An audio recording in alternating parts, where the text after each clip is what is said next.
Catherine Connolly, Tatu Tuffa a dúchtarán Éireann, agus Éireann anis ort dul a gúram na hufica sin, tríd an dearbhú seo a dhéanamh, agus de lábha chuir leis go poiblí, mar a cheanglíonn an bunreachtart.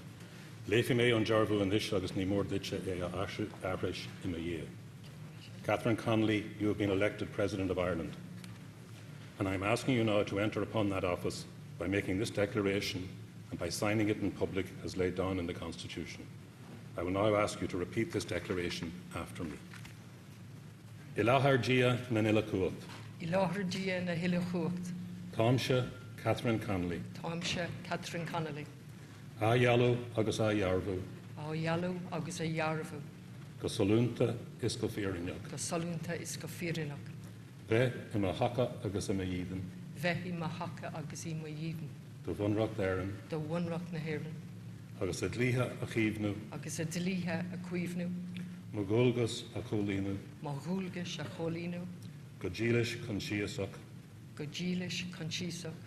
De réir an bhunreachta is an dlí. De réir an bhunreachta is an dlí. Agus de Malán díhil a dhéanamh. Agus Malán díhil a dhéanamh. Son lasa is fónamh winter na Héireann. Son lasa is fónamh winter na Héireann. Gia do mo stúrú agus do mo chúdach. Gia do mo stúrú agus do mo chúdach.